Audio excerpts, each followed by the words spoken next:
Hello दोस्तों, welcome to math our. आज हम बिहार दरोगा में आए हुए बिहार दरोगा के प्री में आए हुए कुछ मैथ के और एक दो रीजनिंग के क्वेश्चन को सॉल्व करेंगे। ओके, तो पहला क्वेश्चन क्या है। जब 7 पे पावर 7 को 4 से विभाजित किया जाता है तो शेषफल है। तो देखो, जब इस टाइप का क्वेश्चन जब भी आए जिसमें पावर पे पावर दिया हो तो इसमें हम दो चीज़ देखते हैं। पहले तो पावर क्या है, तो पावर या तो इवन हो सकता है या तो पावर ऑड हो सकता है। अगर इवन पावर हो तो सबसे पहले हम क्या करते हैं, सबसे पहले तो इवन नंबर यानी कि 2, यानी कि सबसे पहले हम पावर पे 2 रख कर देखते हैं। और अगर वो जो दिया हुआ रहेगा जिसे विभाजित करना होगा, अगर उससे नहीं कट रहा हो तो फिर हम पावर पे 4 रख के देखते हैं। और उसे अगर कट रहा हो तो फिर हम काट के जो रिमाइंडर आता है उसी को बना लेते हैं। ओके, और अगर पावर में ऑड हो तो सबसे पहले हम 1 रख कर देखते हैं पावर पे। और अगर पावर पे 1 रखने पे अगर जो अंक दिया हुआ हो उससे कट जाता है तो फिर हम 1 लेकर जो रिमाइंडर आएगा काटने के बाद वो मेरा रिमाइंडर हो जाएगा। और अगर 1 से नहीं कटा तो अगला ऑर्डर नंबर 3 रखेंगे। और अगर 3 रखने पे जो कटेगा और उससे जो काटने के बाद जो रिमाइंडर आएगा वही मेरा आंसर हो जाएगा। तो यहाँ पे देखो, यहाँ पे पावर क्या है, ऑड है। 7 पे पावर 7 ऑड है। तो सबसे पहले हम क्या रखेंगे, सबसे पहले हम पावर 1 रख के देखते हैं। तो 7 पे पावर 1 रखेंगे तो मेरा 7 आ जाएगा। और 7 से अगर हम डिवाइड करेंगे 7 को अगर हम 4 से डिवाइड करेंगे तो मेरा रिमाइंडर कितना आ जाएगा, रिमाइंडर आ जाएगा 3।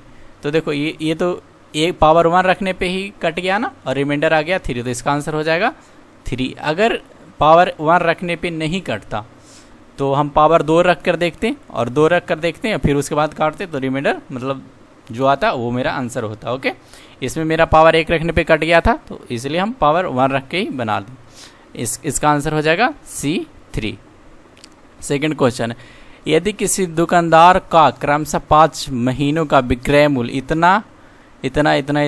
इतना रुपया हो तो 6500 औसत विक्रय मूल्य प्राप्त करने के लिए उसे छठे महीने में कितना विक्रय मूल्य करना होगा। तो देखो, इस क्वेश्चन को समझने के लिए थोड़ा सा हम एक एग्जांपल देते हैं। ओके, सपोज करो कि 2 भाई है। ओके, और दोनों भाई को औसत का मतलब क्या होता है कि जैसे ये 6500 है, यानी कि अगर हम सबको जोड़कर सबको अगर एवरेज बांटें तो 6500 रुपया सबके पास होना चाहिए। अगर सबको हम जोड़ दें और उसके बाद सबको बांटे तो 6500 रुपया होना चाहिए। उसी तरह हम मानते हैं कि कोई एक आदमी है जिसका 2 भाई है। मान लो कि सपोज करो कि दोनों भाई को 6500 रुपया घर से लाने के लिए बोला गया। जैसे कोई कमाता है ना तो 6500 रुपया सपोज करो उसको कमाने के लिए बोला गया। दोनों भाई 6500 रुपया, मतलब पेरेंट्स जो है उनको हमको 65 दूना 6 दूना 12 13, यानी कि हमको 13,000 रुपया पेरेंट्स बोले कि हमको चाहिए। अब दोनों भाई को लाना है। ओके, देखो, अगर एक भाई ज़्यादा ले आया, सपोज करो एक भाई 7000 ले आया तो इसको कितना लाना पड़ेगा, 6000 ही लाना पड़ेगा। देखो, एवरेज तो बना था 6500, लेकिन ये अगर 7000 ले आया, यानी कि अगर ये ज़्यादा ले आया तो इसको कितना लाना पड़ा, इसको कम लाना पड़ा। तो कितना कम लाना पड़ा, ये जितना ज़्यादा लाया है, जैसे ये कितना लाया 6500 से अगर एवरेज बनता था 6500 तो ये 500 ज़्यादा लाया तो इसको 500 कम लाना पड़ा ना। अगर ये कंसेप्ट समझ गए हो ना तो ये क्वेश्चन भी एकदम आसानी से समझ जाओगे। ओके, तो देखो इसमें भी देखो 6500 रुपया सबको लाना है। जैसे यहाँ पे भी एवरेज 6500 बना तो 6500 रुपया सबको लाना है। अगर कोई जैसे 5 सपोज करो यहाँ पे 5 भाई है, अगर कोई भाई पैसा कम लाएगा तो जो जिसको लाना, जैसे इसमें क्या हो रहा है कि 5वां छठे महीने में कितना रुपया हमको लाना है, तो छठा महीना में जितना लाना होगा वो अगर कोई महीना में कम आया होगा तो उस महीना में हमको ज़्यादा लाना पड़ेगा, उसको कंपनसेट करने के लिए, उसको बराबर करने के लिए। ठीक है, हम यही कंसेप्ट यूज करेंगे। तो देखो, उसको 6500 तो लाना ही लाना है। ओके, तो देखो उसको 6500 लाना ही लाना है। ओके, अब देखो ये जो पहला महीना है वो 6500 से कम ला रहा है। ओके, तो कम ला रहा है तो यानी इसको हमको ज़्यादा लाना पड़ेगा, यही ना। तो ज़्यादा लाना पड़ेगा यानी कि हम प्लस करेंगे तो कितना, ये 6500 से कितना कम ला रहा है, यानी कि 65 रुपया कम ला रहा है। देखो 6500 में 3465 से घटाएंगे तो 65 आएगा, यानी कि इसमें 65 रुपया इसको ज़्यादा लाना पड़ेगा। ओके, उसके बाद देखो हमको लाना था 6500, ये ले आया कितना 6855 रुपया, यानी कि ये ज़्यादा ले आया, यानी ये ज़्यादा ले आया तो इसको कम लाना पड़ेगा। कम लाना पड़ेगा तभी ना ये, मतलब ये कम भी लाएगा तो काम चल जाएगा। यानी कि इसको कम लाना पड़ेगा, यानी कितना कम लाना पड़ेगा, तो 6500 से ये कितना ज़्यादा लाया। जैसे देखो ये 6500 से 500 ज़्यादा लाया था ना, तो इसको 500 कम लाना पड़ा। तो उसी तरह से देखो ये भी 500, ये भी 6500 से इतना ज़्यादा लाएगा, उसको इतना कम लाना पड़ेगा, यानी कि माइनस। तो ये कितना है 355 रुपया, 68 65, यानी कि 355 रुपया इसको कम लाना पड़ेगा। ओके, इसमें देखो ये 7200 है, इसको लाना था 6500, ला रहा है 7200, तो यानी ये भी ज़्यादा ला रहा है, यानी कि जो छठा महीना है उसको कम लाना पड़ेगा, यानी कि ये भी माइनस हो जाएगा। ये हो जाएगा कितना 730 रुपया माइनस। देखो 65 7 5 12 730 रुपये। और फिर ये देखो ये 6927 और ये 6500 यानी 427, यानी कि ये भी 427 ला रहा है, ज़्यादा ला रहा है, तो यानी कि हमको कम लाना पड़ेगा, यानी 427 रुपया। और उसके बाद देखो ये 6562 रुपया है, ये भी ज़्यादा ला रहा है, तो ये भी हमको कम लाना पड़ेगा, यानी कि ये कितना 62 रुपया ज़्यादा ला रहा था ना 6500 से, यानी 6200। अब देखो हम इसको अगर हम कैलकुलेट करेंगे तो कितना आ जाएगा। ये देखो ये प्लस वाले को प्लस वाले के साथ कैलकुलेट कर दें, यानी 65 100 65 और माइनस, अगर हम ये सबको कैलकुलेट करें तो कितना आ जाएगा 5 7 5 12 2 14, यानी कि 4 ये 5 7 5 और ये 1, यानी 1574 रुपया। अब हम इसको घटाएंगे तो कितना आ जाएगा, यानी कि जो मेरा जो छठा महीना में है वो इतना पैसा लाएगा, तो मेरा एवरेज बन जाएगा। ओके, इसमें कौन सा ऑप्शन मिल रहा है, ऑप्शन नंबर सी। ओके, अब कह रहा है कि अगला क्वेश्चन 24 घंटे एक दिन का कितना भाग होता है। तो सबसे पहले तो देखो एक दिन में कितना घंटा होता है, एक दिन में 24 आवर होता है, एक दिन में 24 आवर होता है। तो अगर हम 1 आवर इक्वल टू, अगर हम 1 आवर को देखें तो कितना हो जाएगा 1/24 दिन होगा ना, एक ही नियम यूनिटरी मेथड। फिर हमको बोल रहा है 14 आवर, यानी कि अगर हम 14 आवर लें तो इधर हो जाएगा 1/24 इंटू 14, ये कटेगा 7 दूना 14 और 12 दूना 24, यानी कि 7/12 दिन हो जाएगा। 7/12 दिन, ऑप्शन नंबर बी। बहुत आसान सवाल था, लिलीपुटिया सवाल। ओके, ये रीजनिंग का क्वेश्चन है। निम्नलिखित संख्या श्रेणी में अगला पद कौन सा आएगा, अगला पद निकालना है। तो देखो इसमें क्या कर रहा है, इससे बनाने के लिए इसमें से 7 काट दिया, तो देखो 18 53 26 54, 18 53 26 54। ओके, इसमें आगे से काटा तो इसमें से इस बार पीछे से काट रहा है, 18 53 26 9। तो फिर क्या करेगा, आगे से काटेगा, तो इसमें देखो आगे से काट दिया। अब अगला लिखने के लिए क्या करेंगे, हम पीछे से काट देंगे, यानी कि 85326, 85326, ऑप्शन नंबर बी 85326। ओके, ये भी लिल्लूपुटिया सवाल था।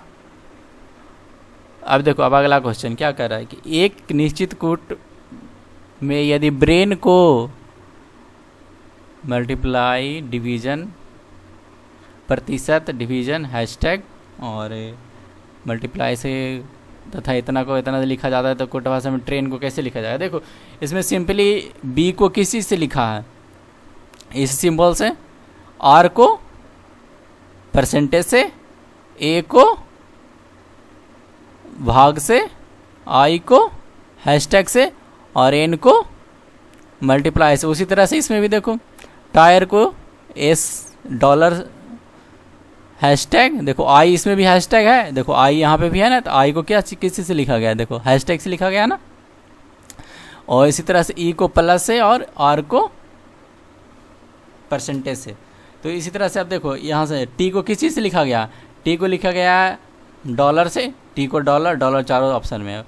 आई को आर को लिखा गया परसेंटेज से, तो परसेंटेज देखो ये दोनों तो ऑप्शन कट गया पहले, क्योंकि सेकंड नंबर पे परसेंटेज नहीं है ये दोनों में।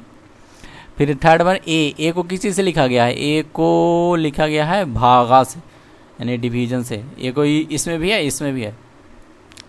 फिर आई आई को लिखा गया हैशटैग से, आई को लिखा गया हैशटैग से, आई को लिखा गया हैशटैग से। देखो इसके बाद ये हैशटैग आया ना, यानी option number D is the correct. Okay, अब नेक्स्ट क्वेश्चन क्या कर रहा है, एक वाहन पी बिंदु से 10 किलोमीटर उत्तर दिशा में दौड़ता है, दाईं ओर मुड़कर 15 किलोमीटर दौड़ता है, यह पुनः दाईं ओर मुड़कर 10 किलोमीटर दौड़कर बिंदु क्यू पर पहुंचता है, दूसरा मोड़ लेने के बाद वाहन किस दिशा में दौड़ता है। ओके, तो देखो ऊपर क्या होता है, ऊपर होता है उत्तर, नीचे होता है दक्षिण। जब भी हम इस तरह से जब भी डायरेक्शन देते हैं तो ऊपर क्या होता है, उत्तर दक्षिण, और इस तरफ होता है पूरब और इस तरफ होता है पश्चिम।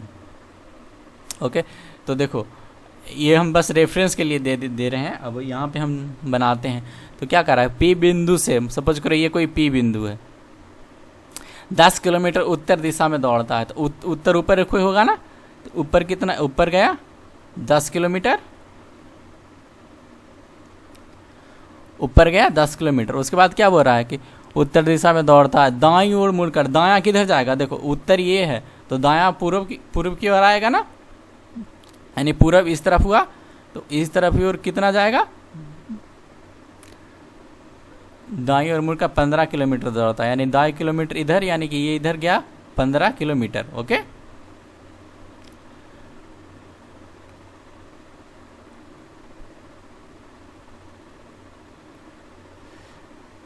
वो यह पुनः दाईं ओर मुड़ करता है। देखो इधर अगर पूर्व की ओर उसका फेस है तो दायां किधर, दक्षिण की ओर जाएगा, तो दक्षिण की ओर में 10 किलोमीटर फीट जा रहा है।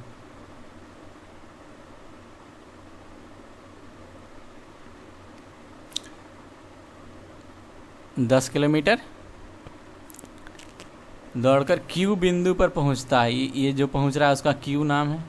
तो दूसरा मोड़ लेने के बाद वाहन किस दिशा में दौड़ता है, तो देखो ये तो हो गया इसका पहला मोड़, ये लिया इसका पहला मोड़, और ये हो गया दूसरा मोड़। मुड़ेगा उसी को ना मोड़ बोलेंगे, यहाँ से मुड़ रहा है तो ये पहला मोड़ हो गया, ये दूसरा मोड़ हो गया। तो दूसरा मोड़ लेने के बाद वो कहाँ जा रहा है, दूसरा मोड़ यहाँ से लिया, तो यहाँ से अगर हम इस दिशा में देखें तो ये कौन सा दिशा होगा, दक्षिण होगा ना, नीचे की ओर दक्षिण होता है। Option number D is correct. Okay, अब नेक्स्ट क्वेश्चन क्या कर रहा है, निम्नलिखित शब्दों में एक तार्किक क्रम में व्यवस्थित कीजिए। ये भी एक रीजनिंग का क्वेश्चन है, बहुत ही आसान क्वेश्चन है। ओके, देखो अगर किसी को होगा तो सबसे पहले क्या होगा, सबसे पहले उसको रोग होगा, फिर वो सबसे पहले उसको रोग होगा, फिर वो अस्पताल ढूंढेगा, फिर उसको भर्ती कराएगा, भर्ती कराने के बाद उसका उपचार होगा, और उपचार होने के बाद उसका रोग का निदान हो जाएगा। ओके, तो सबसे पहले क्या आया, 4 नंबर, उसके बाद आया 1 नंबर, उसके बाद आया 3 नंबर, तो 4 1 3, उसके बाद आया 4 1 3, उसके बाद 2 नंबर, 4 1 3 2, और उसके बाद 5 नंबर, यानी कि ये हो जाएगा मेरा ऑप्शन नंबर बी। देखो सबसे पहले उसको रोग होगा, फिर वो अस्पताल ढूंढेगा कि हमको इलाज कराना, फिर अस्पताल में वो भर्ती होगा, भर्ती होने के बाद उसका उपचार होगा, उपचार होने के बाद उसका मतलब रोग का निदान होगा। ओके, अब नेक्स्ट क्वेश्चन कह रहा है, सर्व समीकरणों को ध्यान में रखते हुए सही विकल्प को चुनिए। तो देखो पहला तो कौन कौन सा सही है वो ऑप्शन में दिया हुआ है, यानी कि पहला क्या होगा, sine square plus cos square equal to 1, ये सही है ना, ये ट्रू है। फिर tan square minus sec square equal to 1, देखो ये फॉल्स है, इसका होता है sec square theta minus tan square theta equal to 1 होता है, तो ये गलत हो गया। और ये cosec square theta minus cos square theta equal to 1, ये भी ट्रू है, यानी कि इसका 1 और 3 सही है, यानी 1 और 2 1 और 3 सही है, ऑप्शन नंबर बी। अब देखो इसमें क्या करा, 3 के अपोजिट क्या होगा, ये भी रीजनिंग का क्वेश्चन है।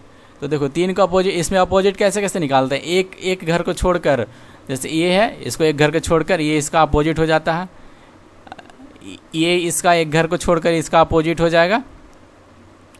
अब बचा ये और ये, तो ये और ये आपस में अपोजिट हो जाएगा। ओके, तो इसमें देखो 3 का अपोजिट क्या होगा कि 3 का अपोजिट 6, यानी कि 3 का अपोजिट 6 हो जाएगा। अगर 1 का अपोजिट पूछता तो 2, और 4 का अपोजिट 5। ओके, ये डाइस का क्वेश्चन है,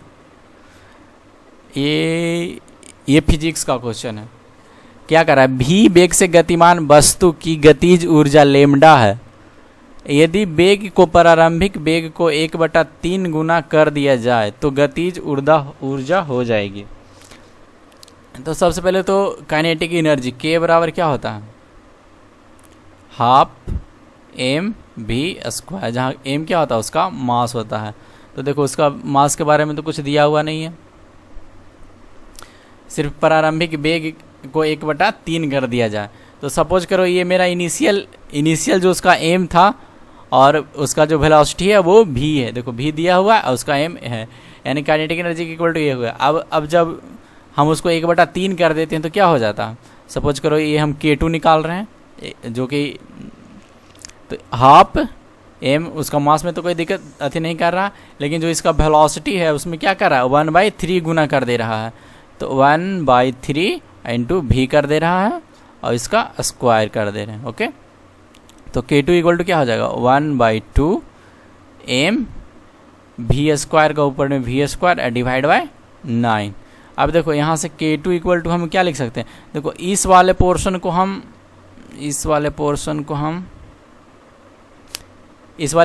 K लिख सकते हैं क्या, देखो तो ये सेम है ना, ये वाला जो पोर्शन है और ये दोनों सेम है। तो इसके जगह पे हम क्या लिख सकते हैं, K लिख सकते हैं, यानी KT equal to K divide by 9 बच गया था तो 9 हो जाएगा। तो देखो जो नया जो मेरा काइनेटिक एनर्जी है वो क्या K/9 है, यहाँ से K/9। ओके, वैसे भी देखो ये जो काइनेटिक एनर्जी है वो वेलोसिटी के प्रोपोर्शनल है, तो वेलोसिटी को 1/3 करेंगे तो 1/3 का प्रोपोर्शनल है, स्क्वायर का प्रोपोर्शनल है, तो क्या हो जाएगा 1/3 का स्क्वायर 1/9, ये से लिखिएगा K/9। नेक्स्ट क्वेश्चन क्या कर रहा है, इसमें मिलान करने के लिए दिया हुआ है। तो कह रहा है ठिठ्ठा कोण के सामने वाली भुजा कर्ण। देखो सबसे पहले तो हम एक राइट एंगल ट्रायंगल बना लेते हैं, क्योंकि ट्रिगोमेट्री जो भी काम करता है वो सब राइट एंगल ट्रायंगल पे काम करता है। ओके,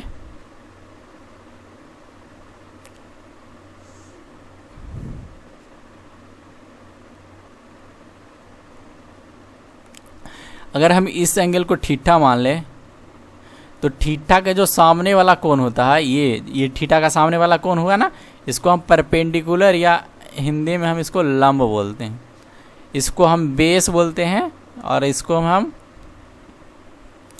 आधार बोलते हैं। और ये जो बड़ी वाली भुजा होती है ना इसको हम कर्ण बोलते हैं या हाइपोटेनस इसको बोलते हैं। ओके, अब देखो क्या कह रहा है पहला क्वेश्चन, ठीठा कोण के सामने वाली भुजा, ठीठा कोण के सामने वाली भुजा ये हुआ ना, ये इसका सामने वाली भुजा हुआ, यानी कि लंब डिवाइड बाय कर्ण। तो देखो लंब डिवाइड बाय कर्ण क्या होता है, साइन थीटा होता है ना, साइन थीटा इक्वल टू क्या होता है लंब डिवाइड बाय कर्ण, ये हो जाएगा। यानी कि ये जो पहला है जो इससे मिल रहा है, यानी कि ये कितना हो जाएगा, ये हो जाएगा पहला। फिर दूसरा क्या कह रहा है, आसन भुजा, देखो ये ठीठा है, इसका आसान यानी लगा हुआ भुजा तो यही होगा ना, ये तो मेरा कर्ण ही हो जाएगा, तो ये तो बड़ा वाला भुजा हो गया, यानी कि लगा हुआ भुजा ये हो जाएगा। तो ये क्या हो गया आधार बटा कर्ण, तो ये क्या होता है कॉस थीटा होता है ना, बेस बाय हाइपोटेनस आधार बटा कर्ण, ये इसके साथ हो जाएगा, यानी ये हो गया 2 नंबर।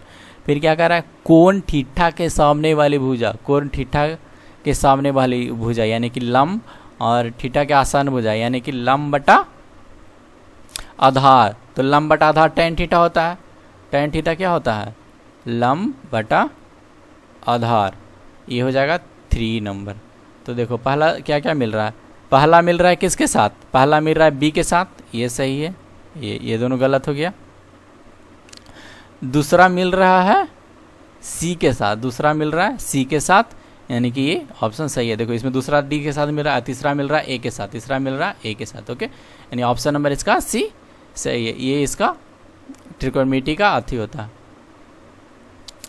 फिर क्या कह रहा है, एक 5 सेंटीमीटर भुजा वाले घन के सभी सतह को रंग दिया गया है, 1 सेंटीमीटर भुजा वाले छोटे छोटे घनों में काटा गया है, तो कितने घन ऐसे होंगे जिसकी 2 सतह रंगीन होगी। देखो इसको हम पहले फिगर बना लेते हैं। ओके, इस तरह से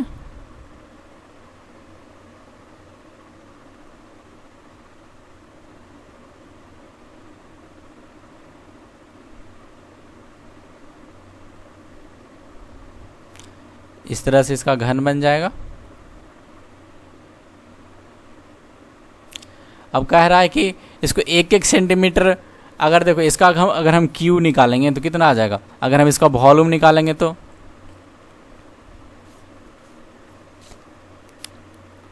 अगर हम इसका वॉल्यूम निकालेंगे तो 5 का क्यू आ जाएगा, क्योंकि ये घन है तो 5×5 = 125। और अगर हम इसको 1-1 का निकालेंगे तो ये कितना हो जाएगा, 1-1 का अगर क्यू अथी घन, अगर हम इसका वॉल्यूम निकालेंगे तो 1 × 1 × 1 यानी 1 ही रहेगा, यानी इसको कितना 125 टुकड़ा में बांटेगा। ओके, वो किस तरह से बांटेगा, इसको इस तरह से 5 भाग में बांटेगा, क्योंकि 1-1 सेंटीमीटर की दूरी पे देखो इसको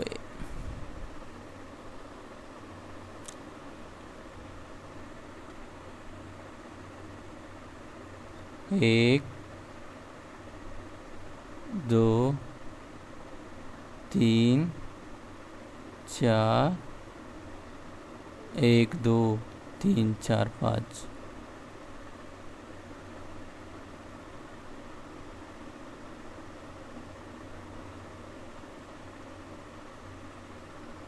और देखो इसको इस तरह से भी काटेगा 5 भाग में।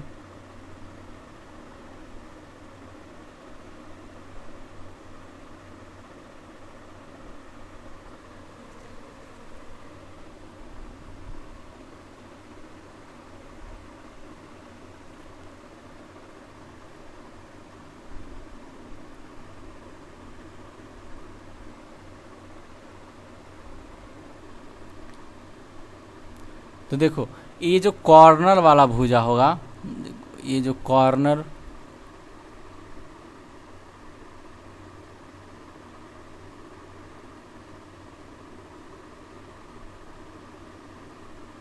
देखो, ये जो कॉर्नर वाला होगा इसमें देखो इसमें 3 आएगा ना, देखो ये जो कॉर्नर वाला भुजा होगा इसमें देखो ये पोर्शन भी रंगा हुआ रहेगा, क्योंकि ये पूरा रंगा हुआ रहेगा तो ये पोर्शन भी रंगा हुआ रहेगा, ये पूरा हुआ रंगा हुआ रहेगा तो ये यानी कि इसमें कितना हो जाएगा 3, जबकि हमको चाहिए क्या, जिनमें 2 सतह रंगीन हो, जिसमें सिर्फ 2 ही सतह हो जो रंगीन हो, इसमें तो 3 सतह हो जाएगा। अब देखो यानी कि ये कॉर्नर वाला नहीं आएगा। ओके, अब देखो ये कॉर्नर वाला ये भी नहीं आएगा, क्योंकि इसमें भी 3 होगा, इसमें भी 3 होगा, इसमें 3 होगा। और देखो ये बीच वाला जो होगा इसमें तो एक ही सतह सिर्फ आगे वाला रंगा हुआ रहेगा ना, पीछे वाला को तो ब्लैंक रहेगा, यानी कि ये भी नहीं रंगा हुआ रहेगा। यानी कि जो 2 सतह रंगा हुआ रहेगा वो कौन कौन सा रंगा हुआ रहेगा, देखो एक यहाँ पे ये जो आएगा ये 2 सतह रंगा हुआ रहेगा, इसका एक ये फेस और एक ये फेस, इसका एक ये फेस और इसका ये फेस, इसका ये फेस, इसका ये फेस, यानी कि ये जो 3 कॉर्नर वाला जो है उसका 2-2 फेस रंगा हुआ रहेगा। तो देखो 3 हो जाएगा इस लाइन में, 3 हो जाएगा इस लाइन में, ये तीनों 3 हो जाएगा इस लाइन में, क्योंकि ये देखो ये कॉर्नर वाला हो गया, ये भी कॉर्नर, ये भी कॉर्नर, ये भी कॉर्नर, इसको 5 भाग में बांट रहे हैं। तो यानी कि बीच वाला जो 3 बचेगा वो सिर्फ कॉर्नर का आएगा, जिसमें 2 फेस रंगा हुआ रहेगा। यानी कि 3 इधर आया, 3 3 6 3 9 और 3 4 ये 3 आएगा, तो 3 4 12। देखो 12 इस वाले फेस में आया, तो 12 इधर भी तो आएगा, सेम फेस इधर भी बनेगा। यहाँ पे देखो यहाँ पे जो 3 भाग बटेगा उसका भी 2-2 फेस सिर्फ रंगीन रहेगा, यानी कि 12 दूना 24 इसका आंसर हो जाएगा। अगर ये क्वेश्चन में क्लियरिटी नहीं हुआ तो रबी की क्यूब देखो ना, रबी क्यूब में देखना यहाँ पे जो ये जो कॉर्नर वाला जो होता है ना, रबी क्यूब कितना होता है 3/3 होता है, तो बीच वाला में जो एक ही कॉर्नर होगा ना वो देखना वो 2 उसका दोनों फेस रंगा हुआ रहेगा, बाकी सबका 3 फेस रंगा हुआ रहेगा या तो किसी का 1 फेस रंगा हुआ रहेगा।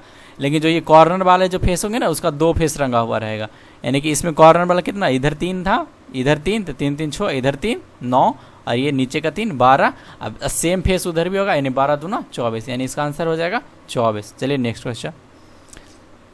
अब देखिए नेक्स्ट क्वेश्चन क्या कर रहा है कि 25% की छूट दिए जाने पर राज एक टी शर्ट खरीदा तथा 20 रुपया बचाएं, तो छूट से पहले सेट का मूल्य क्या था। जैसे देखो कोई भी अगर कोई सामान खरीदने जाता है तो सपोज करो दुकानदार बोलता है कि नहीं, उसका मान लीजिए रेट लिखा हुआ है 100 रुपया, तो दुकानदार बोलता है कि हम तुमको 100 रुपये में देंगे। अगर कोई जान पहचान का बोलता है मर्द 10% की छूट दीजिए ना, तो क्या अगर इसका 10% छूट देता था तो क्या यानी कि मेरा जो 10% छूट दे देगा तो यानी हम 90 रुपये में खरीदें, और हमको देना कितना पड़ा 90% ही देना पड़ा, तो मेरा जो सेविंग हुआ वो कितना हुआ, 10% हुआ ना। उसी तरह से यहाँ पे भी बोल रहा है कि 25% का छूट दिए जाने पर टी शर्ट में 25 रुपया बचाया, तब बचाया क्या, जो 25% उसको जो छूट मिला उसी को वही पैसा ना बचाया। जैसे इसका किराया मूल्य था 100 रुपया, मतलब लिखा हुआ था 100 रुपया, उसको 10% छूट दिया तो इसको 10 रुपया बचा। तो यहाँ पे भी 25% छूट दिया तो 20 रुपया बचा, यानी कि 25% का वैल्यू कितना है, 20 रुपया। तो हमको निकालना क्या है, जो लिखा हुआ मूल था तो लिखा हुआ 100% होता, तो 100% का वैल्यू तो क्या हो जाएगा, 20/25 गुना 100, 25 चौ 100, 20 चौ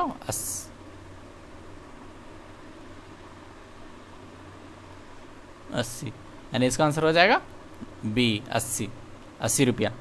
ओके, चलिए नेक्स्ट क्वेश्चन। चलिए इतना ही क्वेश्चन था। ओके, ये जो सारा क्वेश्चन था ये सारा बिहार दरोगा में आया हुआ क्वेश्चन है, जो कि सेकंड शिफ्ट में एग्जाम हुआ था ना 2022 का, उसी में आया हुआ क्वेश्चन है। इसमें कुछ एक साइंस का क्वेश्चन था, 1-2 रीजनिंग का क्वेश्चन था, बाकी 3-4 मैथ का क्वेश्चन था। ओके, आप वीडियो देखे होंगे तो आपको वीडियो कैसा लगा होगा आप बताइएगा।